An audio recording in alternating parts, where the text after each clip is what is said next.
Eu quero falar um pouco sobre eleições municipais agora, porque a gente vai falar com o Álvaro Noceira, ele está disponível já? Vamos falar com o Álvaro Noceira, então. Porque teve candidato trocando farpa aí nas redes sociais, né, Álvaro Noceira? E ele vai contar para a gente agora. Vamos entrar agora nesse momento no parque de diversões das eleições municipais aqui de São Paulo. Tem muita coisa para ser dita, analisada e falada. Fala aí, Álvaro. Boa tarde para você, Cine. Boa tarde a todos que nos acompanham no 3 em 1.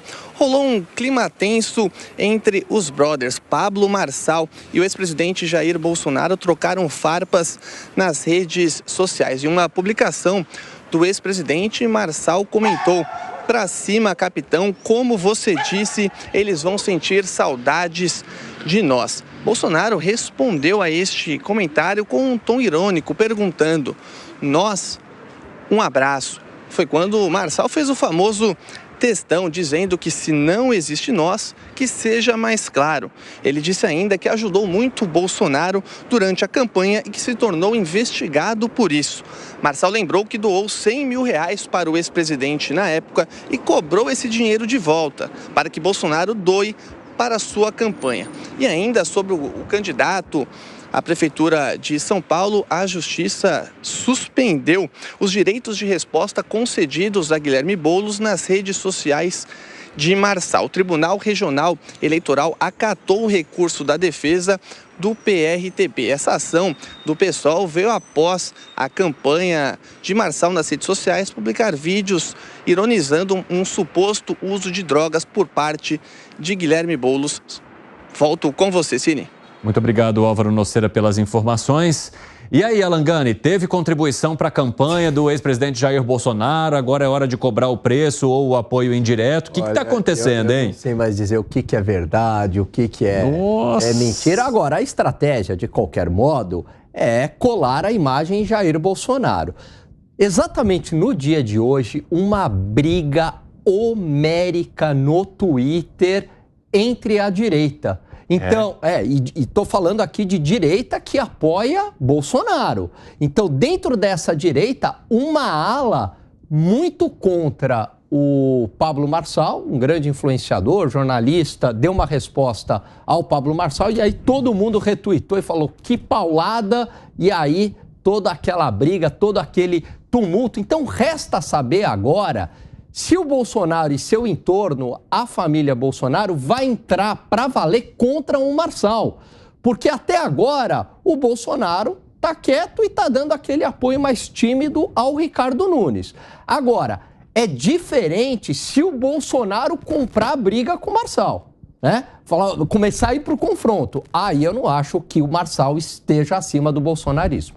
Eu até teria pego meu banquinho da Candinha aqui para ouvir essa história, porque o negócio tá pegando fogo aí na fofoquinha, hein, Alan Gani? Só de olho nos bats, nas redes sociais. Ah lá. Exatamente, Segré. O Eduardo Bolsonaro, né, falando sobre isso. Já passo, eu quero até que você já traga o seu comentário e depois eu quero ouvir o Zé Maria, porque ele tem mantido bastante contato com a família Bolsonaro nesses dias, principalmente com o deputado Eduardo Bolsonaro, e tem visto que o apoio não tá assim, não. Vai você primeiro, Segré, e depois eu quero ouvir o Zé. Acabei de receber do Eduardo Bolsonaro mesmo um vídeo que diz: quem é este? E faz referência ao Pablo Marçal. Então a família Bolsonaro já entrou na briga. Inclusive, o outro dia o Zé Maria tinha mencionado, com muita propriedade também, eu tinha recebido uma briga do Bolsonaro, Eduardo Bolsonaro, dizendo que o Pablo Marçal tinha defendido Alexandre de Moraes e que isso era imperdoável. Então a família Bolsonaro já se posicionou, está claramente posicionada, e agora a questão encrespou um pouco mais, porque quando o presidente Bolsonaro fala nós, quem nós? E aí o Marçal devolve a resposta e diz: eu aportei na sua campanha, então me devolve dinheiro que eu não tenho dinheiro público.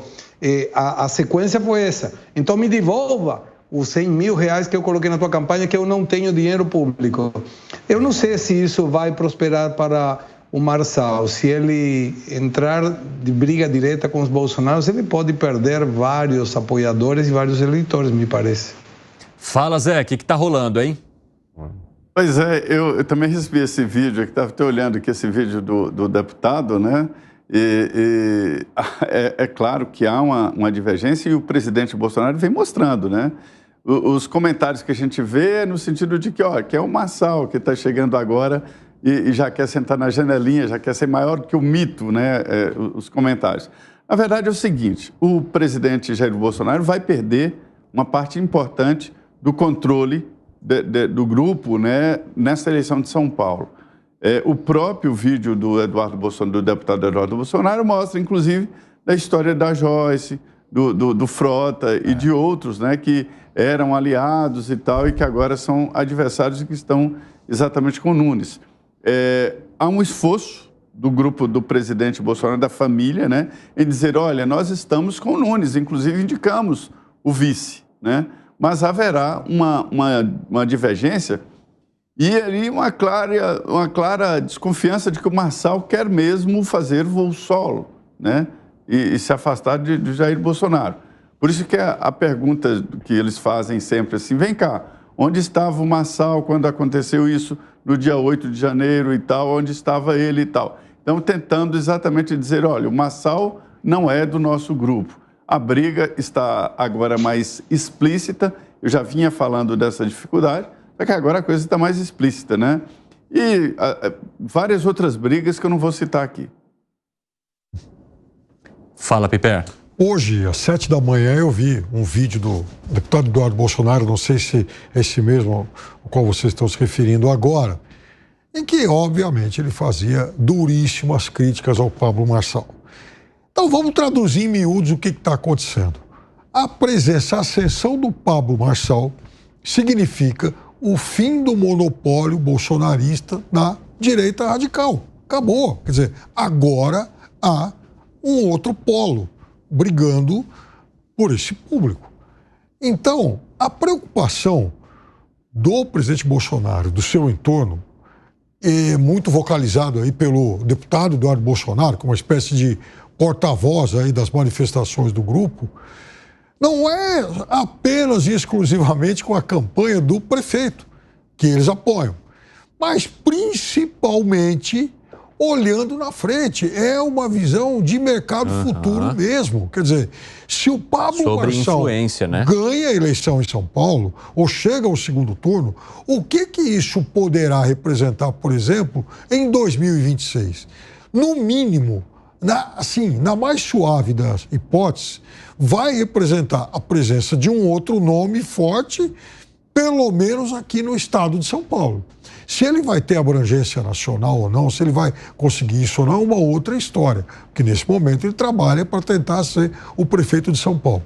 Mas o fato é que esse grupo já se sente incomodado porque é um outro nome brigando dentro do seu próprio público.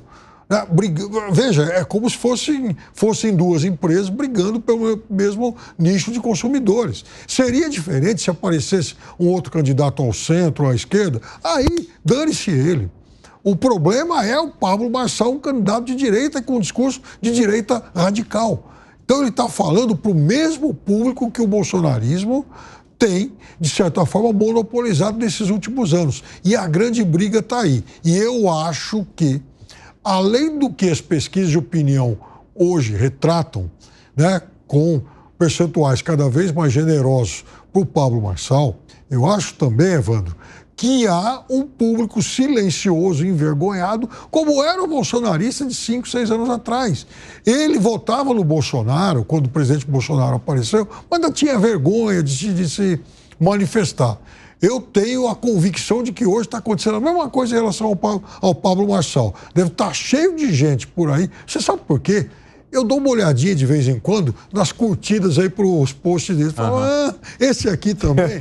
Então o cidadão não votou um monte que eu conheço. Opa! Você fica stalkeando a galera. A gente tem um fiscal. A gente tem um fiscal do falso eleitorado aqui. O cidadão não está indo lá só porque ele achou engraçadinho. Ele está indo lá porque ele gosta do cara. Agora, 5h45, quem nos acompanha pela rádio, rápido intervalo, daqui a pouco espero 6. E só para arrematar essa história envolvendo aí o Pablo Marçal, o candidato já recebeu mais de 10,6 mil doações de pessoas físicas nessa largada da campanha eleitoral. O volume de contribuições já rendeu R$551 mil ao empresário. Esse valor arrecadado é, por exemplo, 55 vezes maior do que há apenas 10 dias, quando ele declarou R$10 mil arrecadados ao TSE. Isso tem mostrado também um volume que tem a ver com isso que o Piperno estava falando, de pessoas interessadas em alguma maneira de contribuir. Tem muitas doações de R$10, de 1 centavo, deixei cair meu equipamento aqui, de 1 centavo, tem as mais rechonchudas que vêm de grandes empresários que o apoiam, mas assim, de alguma forma indica um certo movimento que acaba trazendo preocupação também aos opositores dele, né? Fala, Segré. Eu queria saber se o Piperninho aportou na campanha do Marçal. Eu diria para você que nós temos assim, ideais antagônicos, né? Isso não vai acontecer jamais. Para falar de uma maneira bem educada. Já deu a curtida nas postagens dele? Nunca. Eu confesso para você que jamais. Só que, como há mais ou menos desde aquela história lá no Sul, eu estou de olho, então eu tenho observado atentamente e às vezes falo, puxa, esse também? Pablo Marçal, cuidado com esse stalker. Fala, Zé Maria. Pois é. Olha, essas doações, eu tenho um sonho aqui que no Brasil adote um sistema parecido dos americanos. Não sei quem colocou na lei, porque não houve esse debate, não houve essa votação, e de repente nós acordamos com um financiamento público de campanha eleitoral. Era um discurso antigo da esquerda. A coisa estava meio confusa com aquela história das doações das empresas, grandes somas, corrupção, né? O escândalo da Petrobras, o escândalo lá atrás do Mensalão, e aí o Supremo decidiu suspender as doações, quer dizer, em vez de punir quem roubou dinheiro público, simplesmente suspendeu doação. E aí acabou se transformando o Brasil num financiamento público de campanha eleitoral. Senhores, é muito caro, é 6 bilhões de reais nesse ano. É o fundo eleitoral, mas o fundo partidário, 6 bilhões de reais. Distribuídos ali pelos partidos políticos. Os presidentes é que ficam com o dinheiro, né? E dão para quem quiser. Quer dizer, outra irregularidade, se a Constituição fala em igualdade de condições, o dinheiro deveria ser distribuído entre todos os candidatos. É igualdade de condições. Está faltando esse pedido ao Supremo para ver o que o Supremo entende por igualdade de armas ou igualdade de condições. E lá nos Estados Unidos a gente sente a saúde de uma campanha através das doações. Aqui no Brasil, as doações são limitadíssimas. As doações de pessoas físicas têm que ter o CPF, né? E só pode se resumir a uma porcentagem do rendimento da pessoa física no ano anterior, né? Para evitar inflar lá pessoas e permite também o autofinanciamento. Então, assim, é uma novidade. Pablo Marçal receber tanta doação de pessoa física, um modelo formiguinha, né? E que é o sonho que deveria acontecer no Brasil. Quer dizer, é candidato quem tem condições de fazer campanha com dinheiro doado de CPF, pessoa física.